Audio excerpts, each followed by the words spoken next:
Scaramouche, also known as the Balladeer, is the sixth of the 11 Fatui Harbingers.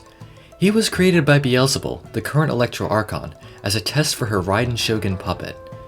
In this video, I'll go over his history, as well as the potential he has in the future in terms of story elements and even becoming a playable character. Also, if you like this video, consider subscribing. It helps me out a lot and I'd really appreciate it. Anyways, let's move right on and get into the video.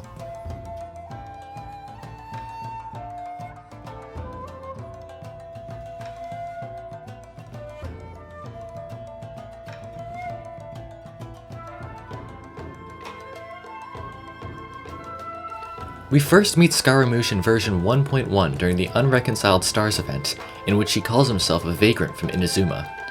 When he is first encountered, he appears friendly, but later makes an attempt to kill the traveler, which is foiled when Mona senses his intentions and teleports the groups away. He's encountered again later where he reveals that the stars and sky are a lie, and then leaves to confront Piero, the first of the Fatui Harbingers, about the truth that he had just learned. He isn't encountered again until Act 3 of the Inazuma Archon quests, Omnipresence Over Mortals, in which he is found to be overseeing the creation of delusions to give to the Watatsumi resistance in secret. The Traveler attempts to stop him, but is slowed by the wrath of the old gods. The Traveler is then saved by Yae Miko, who exchanges their safety for the Electro Gnosis. We then learn from Child that after obtaining the Gnosis, Scaramouche cut off contact with the Fatui and went rogue. Diving into his past now, we learn from Yae Miko at the end of the Inazuma Archon quest that Scaramouche was a prototype created by Beelzebul, or A, the Electro Archon, as a test to see if a puppet body was possible.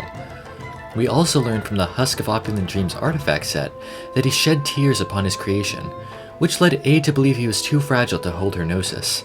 This is why he sought out the Electro Gnosis. It was his original purpose to gain possession of it. Without it, he was just a silhouette of a man. Anyways, A decided to seal his power and let him wander the world as a mortal, and so he did.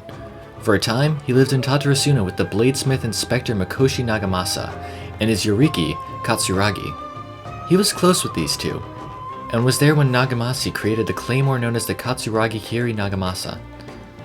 After a while though, he left, which caused Nagamasa to go into a raid and kill Katsuragi. As an act of revenge, Scaramouche would cause 3 of the 5 famous Inazuman bladesmithing practices of the Raiden Gakuden to fade into obscurity. Around this time, he also took up the name Kunikazushi, which literally means country destroyer.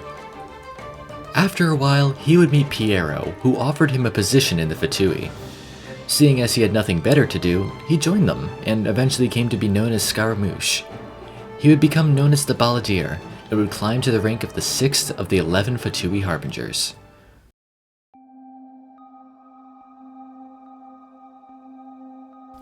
Now, let's get into what I believe Scaramouche's future holds. I don't think his story is anywhere near done, as he currently possesses the Electro Gnosis, making him a potentially huge threat. As for when we'll see him again, I'm thinking maybe Sumeru, as that is the Nation of Wisdom and the location of the Sumeru Academia. Scaramouche is a machine after all, and perhaps he would go here to learn more about who and what he is. This would also be a great time to introduce Dottore, another one of the Fatui Harbingers, who has a massive interest in machinery. Scaramouche has gone against those he once considered friends and allies before, so it wouldn't be too outlandish to claim that he would even fight against Dottore, Child, or another Harbinger. It is also worth mentioning that in the Husk of Opulent Dreams artifact set, that the Gnosis that he obtained was plagued with selfishness, hypocrisy, cunning, and curses. He once believed that getting this item would prove beneficial to him, but once he learns its true nature, he may very well turn on Celestia itself. Combine this with the whole thing about the sky being a lie, he probably doesn't have too much faith in the divine at the moment. This point also leads me to believe that he didn't want the Electro Gnosis to become the new Archon. He just wanted it because it was his purpose to have it. Once he obtained it, he realized it wasn't what he wanted after all, but now the burden had been placed upon him and he just had to accept it. Anyways, I believe that another possibility of where he would go is Enkanomiya, somewhere that is out of sight for Celestia and the gods. This could lead us to encountering him even sooner, and it would further assist the traveler in having their doubts about the motives behind Celestia.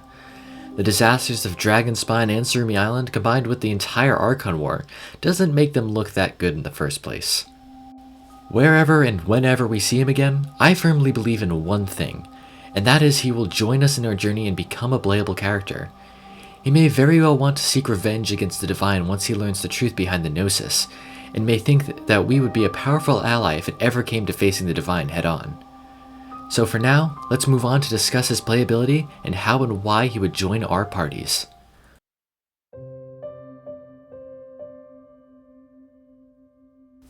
Like I said in the last section of the video, I firmly believe that Scaramouche will become a playable character. Playable characters either have a vision or a gnosis, and currently, Scaramouche does possess the latter. The Raiden Shogun also has a voice line about him, something that, so far, is unique to characters that are playable or will become playable. For example, Signora will not be playable and no characters, not even Child, have voice lines about her.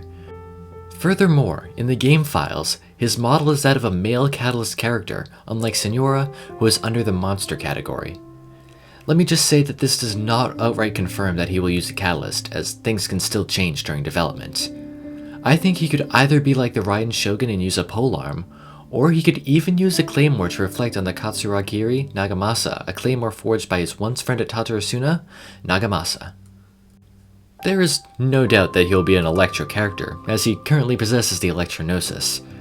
I think it would be cool if he mimicked the Raiden Shogun's playstyle in some way, as he was her creation after all. I feel like his fighting style could also be more wild in terms of elemental energy though, as he may not be able to fully control the power of the Gnosis to his advantage yet. Either way, I'm not sure how long it will be before he becomes playable. It could be sometime before Sumeru, or we might have to wait nearly a year to see him again, much like how it was between Unreconciled Stars and Omnipresence Over Mortals. Still, I think he will definitely become playable at some point. It's just a matter of time. Anyways, that is all I have for you about Scaramouche today.